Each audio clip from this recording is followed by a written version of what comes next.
It's time now to sample Honda's newest street rod in its very wide-ranging cruiser lineup, the VTX 1300C. At the heart of this boulevard cruiser is a 1,312cc liquid-cooled 52-degree V-twin.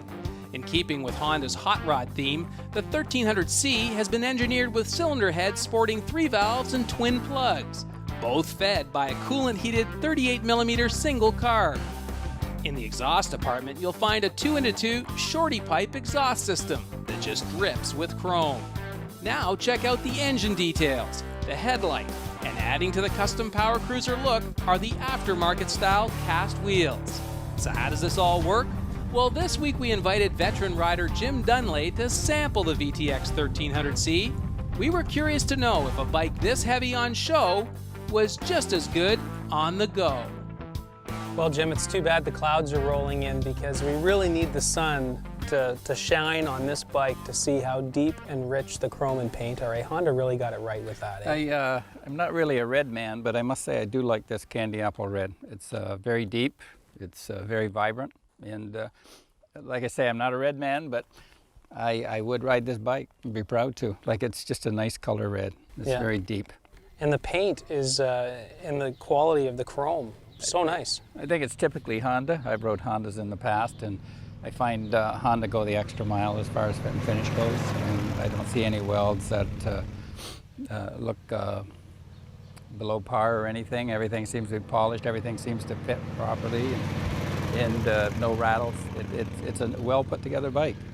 Now, what was your first impression when you threw a leg over and got a chance to ride it for a few minutes this morning? Well, I was a bit nervous. I sort of ride sport bikes, and my last one was a Firestorm, and I hopped on this. I have road cruisers, and I find that they're a little bit intimidating, right, because there's so much mass to them. Yeah. But this one was very forgiving. I hopped on it, and I was comfortable. I find that it builds confidence in you. The more you drive it, the more confident you are in the bike. It doesn't handle like a cruiser. It's very nimble. I was quite pleased with it. What did you think of this V-twin 1300? A little bit different than what I'm used to, except for the torque. The torque is there, very smooth. The only vibration I did notice was in around 100, 110 on the foot pegs and a bit in the handlebar. There was a bit of a transitional resonance in the bike, but it passed quickly, and I noticed it just for a fleeting second, and then it was gone. Other than that, steering, stopping, shifting, everything was fine. Again, this is a carbureted bike, so you have to be a little bit slow off the line because it's choked and that, and you don't really get the true characteristics of the bike until it warms up. Yeah, so very little vibration, virtually nothing through the handle grips. No. Which meant the mirrors were nice, for looking back? That's what surprised me. I thought with such a short stock on the mirror, and given the possibility of V-twin vibration, but this was very good. Now, what did you think of the sound? Those are actually fairly big pipes back there. If I was younger, I'd say it wasn't loud enough, but it was just a nice sound. You could hear it reverberate off the buildings if you were going past houses or that. It was loud enough to let you know that it was a big V-twin. Cable actuated clutch engagement? Very smooth in, very smooth out, and plus it didn't take a lot of finger strength to pull it in. It was a very easy clutch to pull in.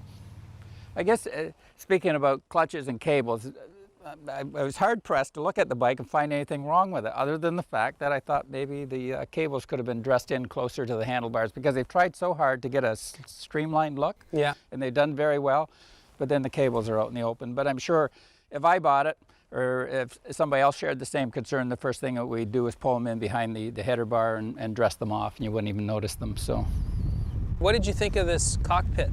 Because this is a little different. Yeah, I like that. The only thing, again, as you can see from my gray hair, I'm getting older. I wish the numbers were bigger. Right.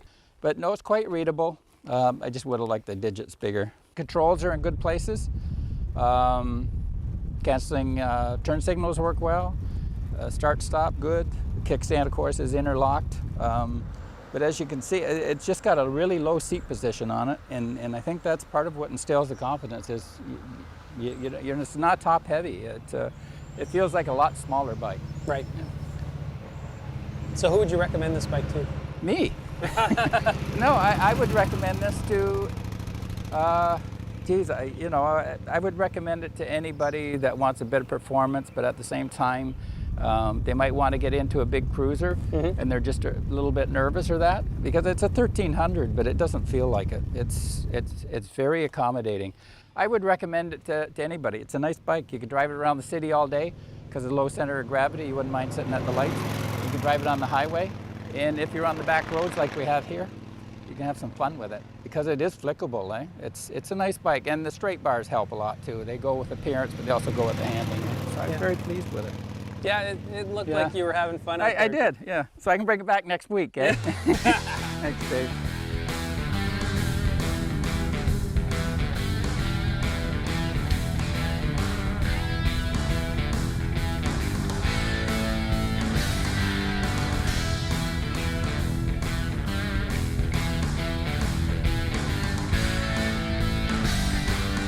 It's time now to sample